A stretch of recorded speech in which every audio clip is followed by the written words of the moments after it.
Many more seasons of middle age came and went for Peter and Angelina, and for all of their thoughts of impending mortality brought on by the entrance into late middle age, Peter and Angelina sailed on in their youthful relationship through many more wonderful decades of love.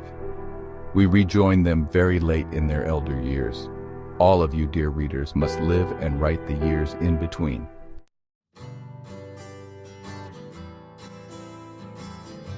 In their old age, Peter and Angelina were still somewhat sprightly since they had eaten right, stayed out of direct sunlight, and had gotten plenty of exercise from tennis, walking, and lovemaking. But life, too, had taken its toll, and so they needed extra sleep at times, plus much loving care through illnesses.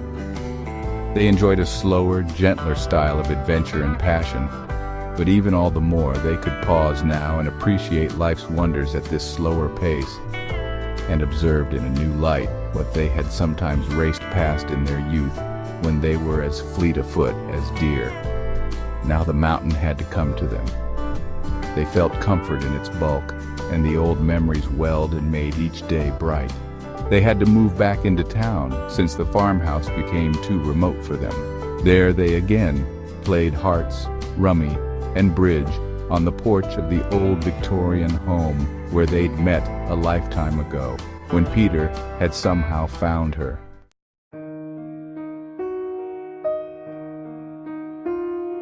How was your life? Very fine, and if I had to live it once more, I'd love you all over again. And another round for me too. Here, here. Ditto.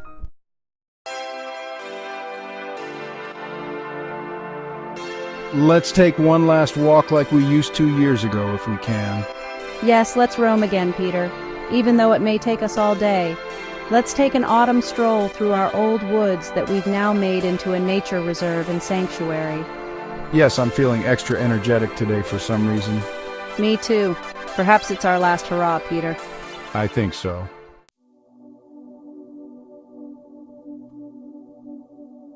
Angelina and Peter, already in very old age, somehow were able to take a long stroll into the forest that they had known long, long ago. It had been an unusually long autumn, and now, on a warm day in early November, a few leaves yet hung upon the trees, having drunk deeply of the excessive warmth and moisture that had prolonged the season.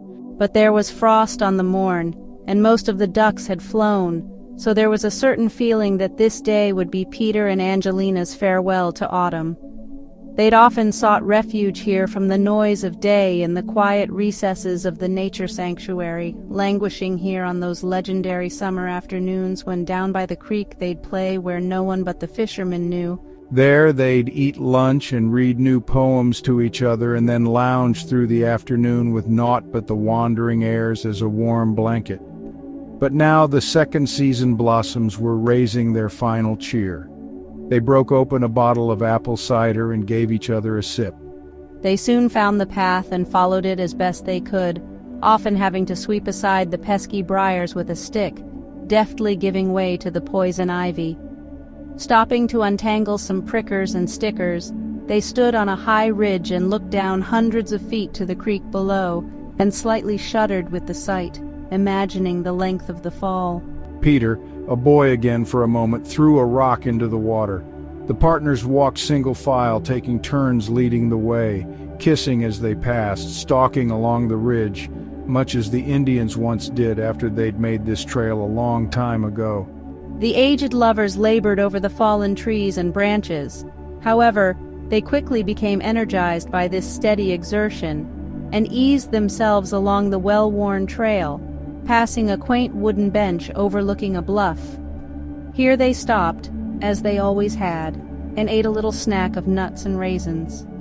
A familiar hillside sloped down from the trail to the creek, and here they headed down, slipping and sliding most of the way, sometimes holding on to branches for a little guidance and for braking.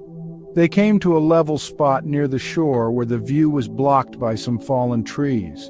Here they made camp, first gathering leaves for softness underneath, and placed a blanket over the gaps in the openings between the fallen trees to shield them from the night winds, and finally unzipped each of their sleeping bags and rejoined them into one large one. Here the weary hikers rested, as from the torrent of everyday life, as when riding its waves at crest one must retreat to some deeper place, where the wellspring calls, and look into its depths to find that other source, and here by some inner sense against it pressed. So it was that they read and wrote for a while. Up above they could see the blue sky between some of the yellow leaves that yet remained on the branches. Now and then a grasshopper was discovered on the log next to them, and they were glad to have such a visitor. Ducks and geese flew overhead, and all they could hear was the wind in the trees. Supper was a chicken club sandwich with apple cider. The warmth of the day flooded all about them during the afternoon. Peter picked up a beetle in his hand, along with an assortment of little sticks and twigs. He also found a chrysalis, probably containing a glowworm or a butterfly. Now and again a bald eagle would dive and catch a fish from the creek.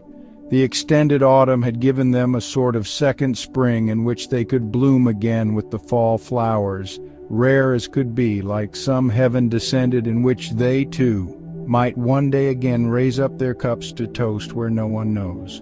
Peter felt all abuzz as a bee might feel in the presence of his rosy partner, and Angelina was once again in flower.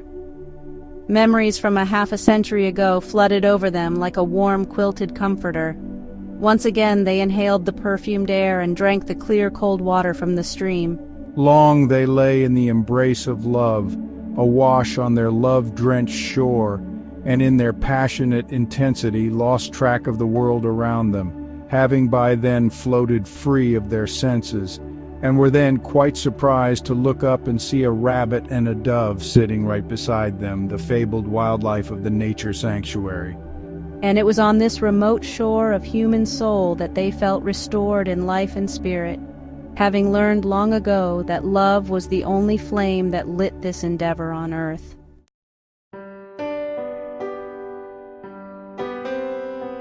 The sun was setting early, as it was wont to do on a November day.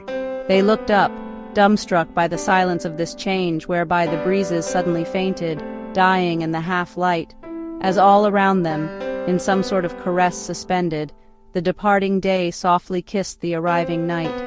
And it was for this moment that the airs had slowed, now waiting for those lovers to brood and hold back the death of dusk, if just for a little while, for the night's dark shadow was terribly ponderous and pending. Dead calm descended, and for those timeless instants stretching on into moments, they too felt neither here nor there, but in twilight. The day's gold turned into a jeweled night of sapphires, rubies, and emeralds, like autumn's last fireflies sparkling in the sky, soon, though, perhaps, to turn from stars into snowflakes. One last word in her journal Angelina wrote just before she closed it for lack of light. "Jack Frost is here, for I have seen the hooded crow." A chill swept the air, and they quickly bundled into the sleeping bag, warm within, as in each other's arms they lay. They said good night and goodbye too, and soon drowsed fast away like two insects hibernating in a fluffy cocoon, while somewhere out in the woods the season's last crickets found that they could sing no more, and the frogs headed for the bottom of the pond.